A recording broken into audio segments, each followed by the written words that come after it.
Hi everyone. On the 4th of September 2024, a new Māori Queen was crowned following the death of her father, King Tūhaitia.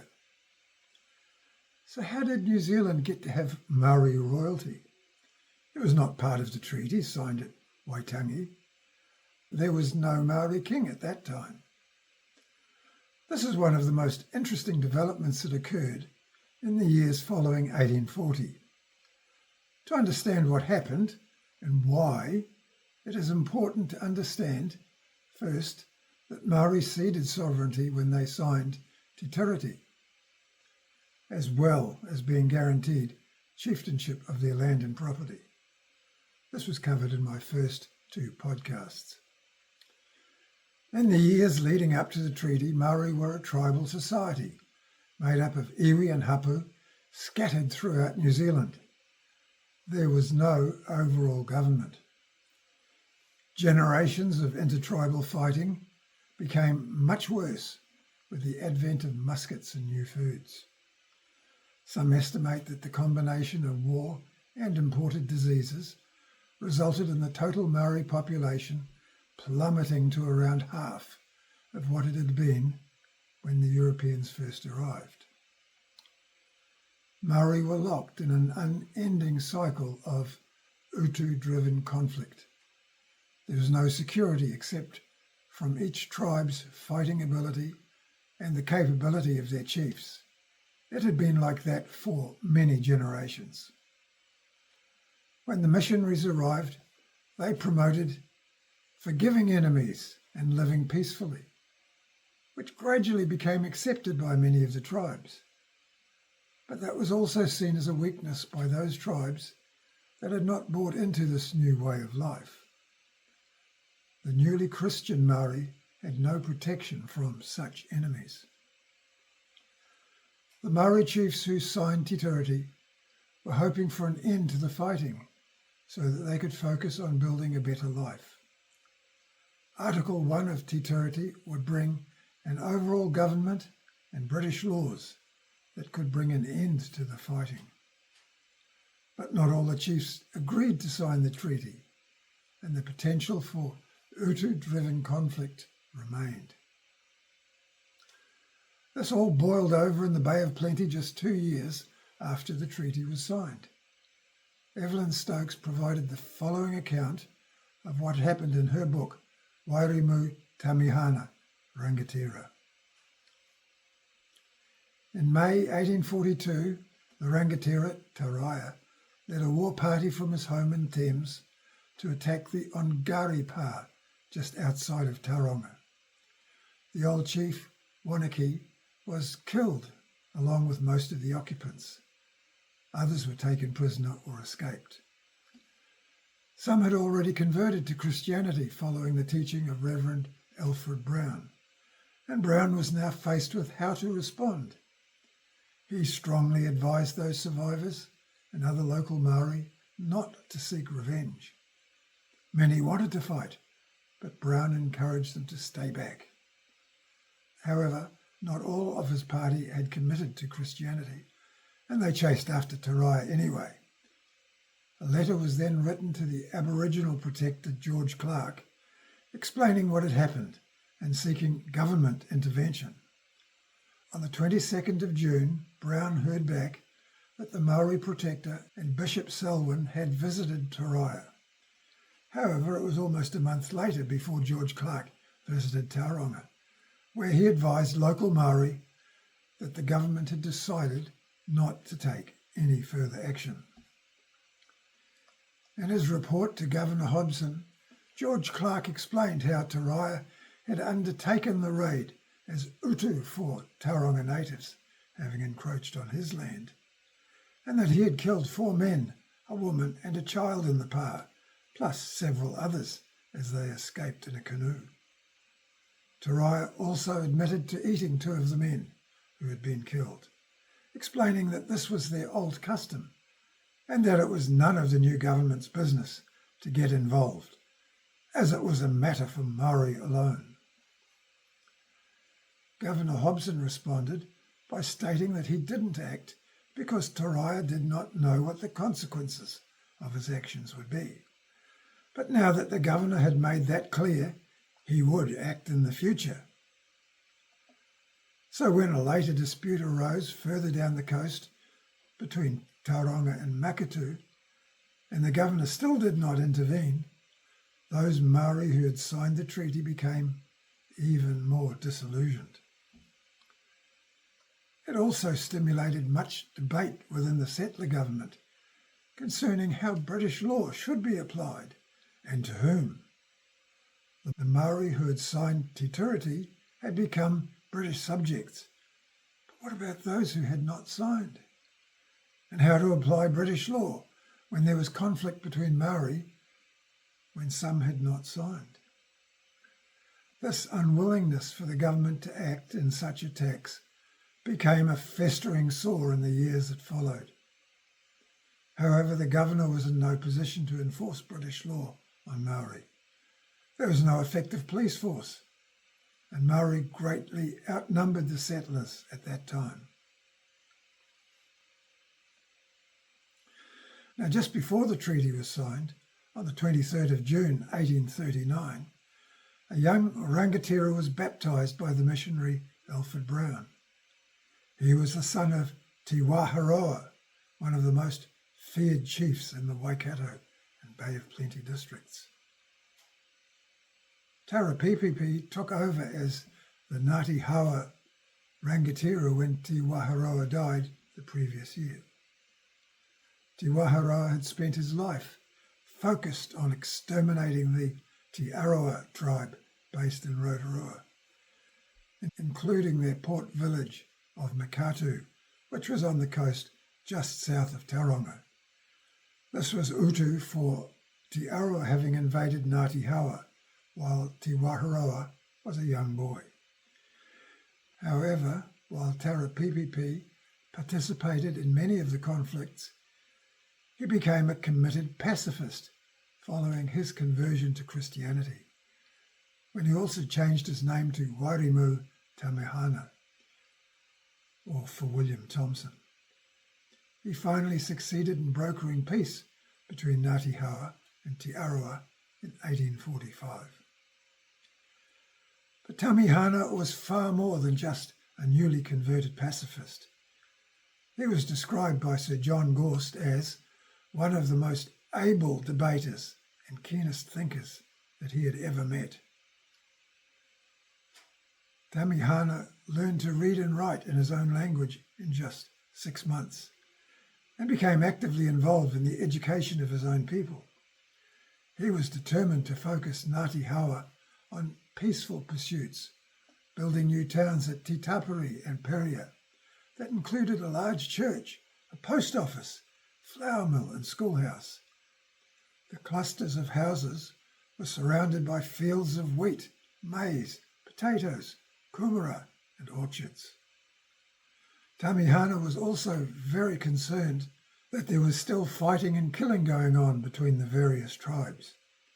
There was no law recognised by all the iwi, and the governor and settler government had been resorting to paying bribes to any Māori who would act as a government magistrate. This was worse than ineffective, as it also undermined Māori confidence in the colonial government. Tamihana had refused to sign the treaty. He believed that Māori should be governed by their own laws based on the 10 Commandments, especially as the colonial government had failed to provide and enforce law for Māori. This failure of the colonial government soon became one of the key drivers for electing a Māori king. The other driver was the increasing demand for Māori to sell more land. Following the treaty, British settlers had flooded into New Zealand. Within 20 years, they were beginning to outnumber Māori, and most of these new immigrants wanted land that Māori were becoming increasingly unwilling to sell. This was made worse because Māori were being offered far less for their land than what the colonial government was on selling the land for to the new settlers. Māori felt that they were being cheated. Also, much of Maori concern against the sale of their land was stirred up by the Church Missionary Society. In 1854, Colonel Wynyard, the acting governor, reported that a pamphlet circulated by a CMS member was calculated to incite Maori against selling their land. He quoted the following passage from the pamphlet, quote, "What is the root of the wealth of the world? Is it land?" Deuteronomy 3, 7 and 8 and 9. For what reason did the foreigner desire to purchase Maori land? What are the things upon the land? Timber, grass, water, and numerous other things. What are the things inside? Coal, iron, gold, copper, gum, and endless wealth. When all these pieces of land are gone to the foreigner, where will you find a place as a town for you hereafter? End of quote. By the mid-1850s, some Maori tribes had become more united against what they perceived as a common threat. And in 1854, a large gathering of tribes in the Taranaki agreed to cease selling land to the Europeans. In 1852, Tamihana, the son of Te Rauparaha, visited England, where he had an audience with Queen Victoria. Impressed with the way that England was being governed, he began to actively promote the benefit for Maori tribes to have their own king. He was also impressed with how the British aristocracy owned large landholdings, which were farmed by tenant farmers, and he imagined that this might be a model for Maori iwi as the major landholders in New Zealand. He believed that Maori must limit the sale of their land so that they could live in harmony with their Pākehā neighbours, who would then become their tenant farmers. What he failed to understand was that the settlers had left their homeland to escape from the oppressive British class system. They could never accept the Maori chiefs as a landed upper class, especially as most of them regarded Maori as being ignorant savages. Driven mostly by Waikato Maori, the movement to elect a Māori king gained real traction in the late 1850s. After several early candidates refused the role, Te Whero finally agreed in June 1858 at a meeting in Rangiowhia. He was then formally proclaimed as the king in Narua Wahia by Wairamu Tamihana, who subsequently became known as the Kingmaker. There was no animosity expressed towards Pākehā in electing a Maori king. The overriding attitude expressed by speakers at the ceremony was the king on his piece, the queen on her piece, God over both, love binding them to each other. The threefold goal of the Kīngitanga movement was 1. To form a bond amongst all the tribes of New Zealand. 2. To form a land league to stop the reckless alienation of land. 3. To prevent fighting and bloodshed among the Maori. However, there was no real consensus on this goal by participating rangatira. Their views varied from accepting the Queen's sovereignty to complete rejection of the treaty because of the unjust actions of the governor in Taranaki. The Ngāti Hawa chief, Te Whitney, speaking of the governor's actions in Taranaki, quote, "The governor has been there and done wrong. He has cut the thread that bound us and severed the union. The Queen and her mana is cast off. God and the Maoris remain united." End of quote. John Gorst arrived in 1860 to teach at a Maori mission school in the Waikato. He became good friends with Wairamu Tamihana during this time. Consequently, he was in a unique position to understand both sides of the conflict. And 4 years later, he published The Māori King and the Story of Our Quarrel with the Natives of New Zealand. He described how Wairamu Tamihana established a set of laws for Maori to follow. but there was no way to enforce them. Any Maori who was convicted of some crime would simply go away or refuse to pay. In a letter to George Grey in 1862, Gorst outlined the real problems faced by the King movement. Each tribe made their own laws independently of the Māori King, and the King had no power to impose any laws. It was effectively an anarchy. However, the real problem wasn't with the Māori King, but with the disillusionment with the government. Gorst concludes by arguing that, and I quote, "But there is a danger, which is a very much more serious and permanent source of peril to the colony than that of the symptom whereof is the Māori King. It is the utter lawlessness and anarchy of the native population in New Zealand.